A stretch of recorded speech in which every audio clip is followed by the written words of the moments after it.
नमस्कार दोस्तों। मैं आपका मित्र ज्योतिष आचार्य विकास जी आज आपके सामने जो ये वीडियो लेके आया हूँ। ये वीडियो है भागवत गीता पे। और इससे तो हर कोई परिचित है ही, गीता से तो हम सभी शायद इसको पढ़ना चाहते हैं, लेकिन बहुत बार समय की व्यस्तता की वजह से नहीं पढ़ पाते। तो मैंने सोचा क्यों ना इस पे एक छोटी सी सीरीज बनाई जाए, और जिससे आप अपने व्यस्त जीवन में इसके बारे में, गीता के बारे में कुछ जानकारी प्राप्त कर सकें। तो आइए शुरू करते हैं। भागवत भागवत गीता के बारे में कुछ जरूरी बातें। गीता इतनी महत्वपूर्ण क्यों है?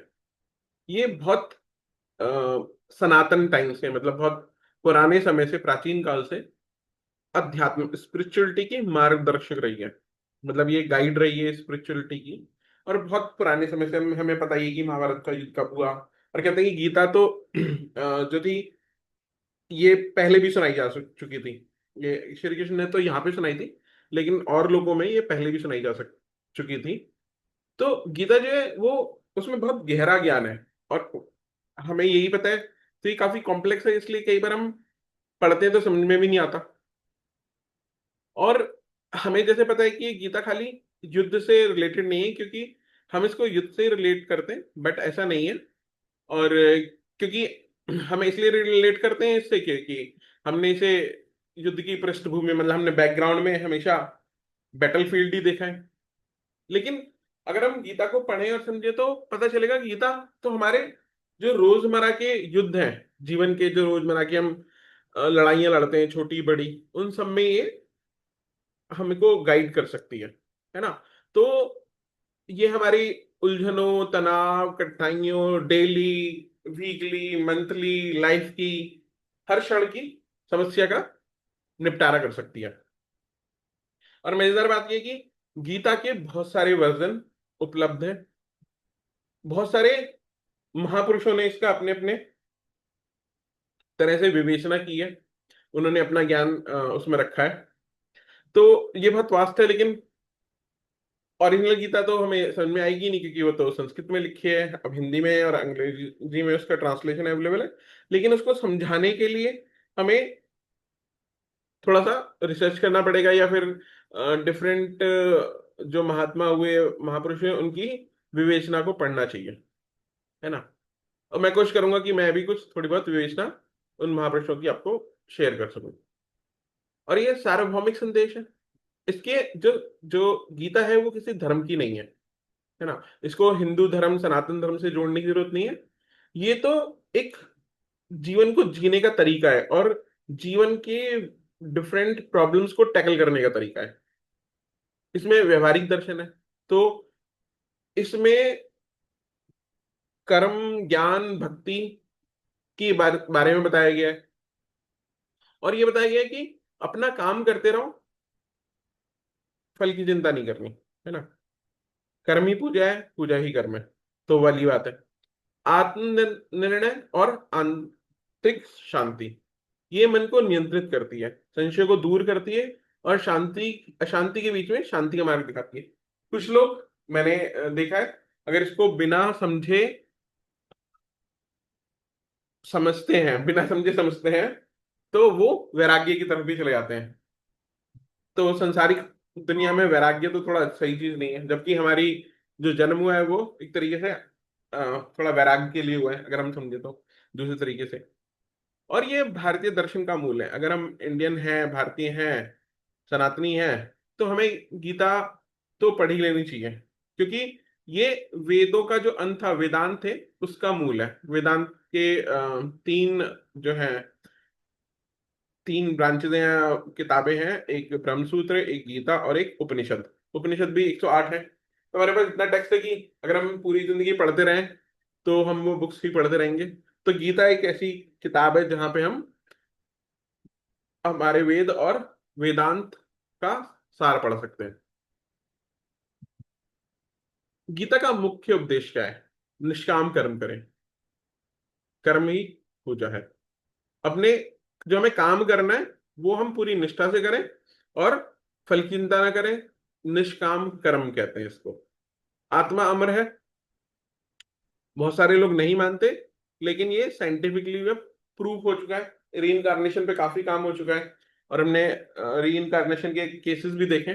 तो और भी बहुत सारी दलीलें हैं जो मैं आपको दे सकता हूँ कि जब व्यक्ति पैदा होता है तो संस्कार के साथ पैदा होता है, कुछ चीजें उसको आती हैं, तो ऐसा कैसे, अगर वो बिल्कुल नई आत्मा है तो उसको वो चीजें कैसे आती हैं। तो आत्मा अमर है और वो बार बार जन्म लेती है ना। गीता का मुख्य उद्देश्य ये भी है कि, संदेश ये भी है कि हम अपनी भक्ति से, कर्म से या ज्ञान से परमेश्वर के प्रति समर्पित हो जाएं। तो नारद पुराण में एक उदाहरण है जहां पे एक जो बहुत बड़े संत थे, और शायद एक वैश्या, काफी पहले मैंने पढ़ी थी कहानी, और एक वैश्या थी, तो वो कर्म करती थी। तो वो ऐसे संत थे, उनमें इतना तेज था कि जब वो नदी से नहा के आते थे और अपनी धोती हवा में एक बार लहराते थे, तो उनके इतना तेज था कि वो धोती एक बार में सूख जाती थी। लेकिन उनको भी कुछ घमंड हो गया, तो उनको किसी बड़े महात्मा ने उस वैश्या के पास भेजा। तो वहां उनको पता चला, वैश्या थी या उसका एक पत्नी थी, मेरे ख्याल से वैश्या थी, तो उसका पति नहीं, वो कर्म में लगी थी, तो पता चला कि वो उस साधु संत से बहुत ऊपर थी, भगवान के समीप थी अपने कर्म के द्वारा। तो कभी समय मिला तो दोबारा कहानी पढ़ के आपको बता दूंगा, वो नारद पुराण से ही आप पढ़ लीजिएगा। ज्ञान, कर्म और भक्ति का संतुलन है। तो जैसे मैंने बताया कि गीता में ज्ञान योग है, कर्म योग है और भक्ति योग है, तो उसका संगम भी सिखाते हैं। लेकिन जहां तक मुझे याद है कि सबसे ऊपर जो है वो ज्ञान योग है। गीता का आत्मा के विकास से संबंध, तो अगर हम देखें तो हमारी जो आत्मा जन्म लेती है ना, ये बार बार डिफरेंट कोर्सेज में जन्म लेती है, मतलब जन्म लेती है और डिफरेंट कोर्स में एनरोल होती है। तो अभी मेरा जन्म हुआ, मैं एक कोर्स में एनरोल हुआ, आपका जन्म हुआ, एक डिफरेंट कोर्स में एनरोल हुए। तो आप डिफरेंट चीजें सीखते हो, या ऐसे कह लीजिए कि डिफरेंट क्लासेस अटेंड कर रहे हैं हम लोग, जिससे हमारी आत्मा का जो है वो उत्थान हो, पतन नहीं, उत्थान हो। हमें कोशिश करनी चाहिए कि हमारा इवोल्यूशन हो, बढ़ोतरी हो, विकास हो, है ना। तो आत्मा की यात्रा के बारे में बताती है, और गीता ये बताती है कि हम डिफरेंट जन्मों से कुछ चीजें सीखते हैं। कर्म और पूर्व जन्म की बात करते हैं, तो हम कर्म करेंगे तो हमारे कर्म हमारे अगले जन्म को प्रभावित करते हैं, बिल्कुल सही बात है। कोई गरीब के घर में पैदा होता है, कोई अमीर के घर में पैदा होता है, कोई बीमार पैदा होता है, कोई स्वस्थ पैदा होता है, कोई बिल्कुल क्या कहते हैं, सारे हाथ पैरों, दोनों हाथ, दो हाथ दो पैरों के साथ, आंखों के साथ, और सब कुछ सुख सुविधा के साथ पैदा होता है। कोई बिल्कुल ही कंगाली में, और एक हाथ पैर नहीं या कुछ, मतलब ये तो उनके उनके कर्म है, तो उनके साथ पैदा होता है। तो इससे हमें पता चलता है, गीता ये हमें प्रेरणा देती है कि हमें सही कर्म करना चाहिए, और मेटेरियलिस्टिक चीजों में तो इन्वॉल्व रहे, लेकिन स्पिरिचुअल चीजों में और भगवान के या नेचर के प्रति भी हम समर्पित रहें, उसकी भी उन्नति करें और अपनी उन्नति करें, क्योंकि हमारी जो आत्मा है वो परमात्मा या नेचर से कनेक्टेड है ना, वो इसकी प्रॉक्सी है, इसका माइक्रो रूप है। मुक्ति या मोक्ष, जन्म मरण के चक्र से मुक्ति का अंतिम लक्ष्य ही हमारा जन्म है। हमारा जन्म है, हम ये चाहते हैं कि हमें मोक्ष मिल जाए, लेकिन हम करते क्या है मोक्ष पाने के लिए। तो जैसे मैंने वेदांत की पढ़ाई की थी, उसने बोला कि अगर तुम कुछ नहीं करते तो भी राम का नाम लेने से कुछ तो तुम्हारे क्या कहते हैं, मन में भक्ति भाव आएगा। जैसे मैं एग्जांपल दे सकता हूं यहाँ पे कि अगर आप, गर्मी है ना, और आप, नदी बह रही है, आपको पानी से डर लगता है, तो आप अगर पानी में नहीं भी जाते और अगर आप नदी के पास जाते, तो एक ह्यूमिडिटी तो नदी के किनारे पे होगी ना, तो आप पानी का एहसास तो कर पाओगे। तो अगर आप गीता पढ़ोगे, सुनोगे, अगर मान लीजिए सुन भी लेते हैं, तो मैं कुछ तो, हमारी आत्मा हल्की तो गीली होगी, बिल्कुल गीली ना हो, लेकिन वो जो हवा में जो नमी है वो तो मिलेगी ना, भगवान की, भक्ति की, कर्म की, ज्ञान की। तो इसलिए गीता के बारे में मतलब पढ़ सकते हैं तो अच्छी बात है, नहीं तो मेरा प्रयास रहेगा कि मैं आपको कुछ कुछ आगे वीडियोस देता रहूं। और जैसे मैंने बताया कि अगर आप इसको पढ़ेंगे, सुनेंगे, कहीं भी इसके टच में आ जाए एक तरीके से, तो परिवर्तन तो निश्चय है, निश्चित है ना। तो हमारे पास तो चार वेद, 118 पुराण, नहीं, और भी पुराण है, तो 18 मेन पुराण है, और 108 उपनिषद हैं, इतनी सारी चीजें। लेकिन गीता हमें वो सब कुछ जो है हमें जीवन जीने सिखाते हैं। लेकिन अगर हम सिर्फ गीता को पकड़ लें तो वो भी हमें जीवन जीना सिखा देगी। अब एक प्रश्न आता है, ये वीडियोस चालू करने की, घूमते हुए किसी ने कहा कि सुना है कि गीता पढ़ो, तो कहाँ से पढ़नी चाहिए ये ध्यान रखना चाहिए, उसको पहले अध्याय से नहीं पढ़ना चाहिए। तो मैंने तो कभी सुना नहीं था ऐसा। तो हाँ, दूसरे भी वो पंडित जी थे, तो उन्होंने कहा कि हाँ मैंने भी ऐसे सुना है, और मैं बताऊंगा। लेकिन उन्होंने बताया नहीं, तो फिर मैंने रिसर्च करी, तो मुझे पता चला कि उसको पहले अध्याय से नहीं पढ़ना चाहिए। तो अब आता है कि हम गीता को कहाँ से पढ़ें और कैसे पढ़ें। तो ये जो है ये बताती है कि हमें पहले दूसरे अध्याय से शुरू करना चाहिए। क्योंकि पहले अध्याय से इसलिए नहीं शुरू करना चाहिए क्योंकि वहां पे ना विषाद है। अर्जुन थका हारा हुआ है, युद्ध से डर गया है। तो अगर उससे चालू करेंगे तो हम जो अपनी शुरुआत कर रहे हैं, स्टार्टिंग कर रहे हैं, वो नेगेटिविटी से कर रहे हैं। तो वहां से ना करें, क्योंकि हम बहुत जल्दी नेगेटिव उठ जाते हैं शायद, इसलिए।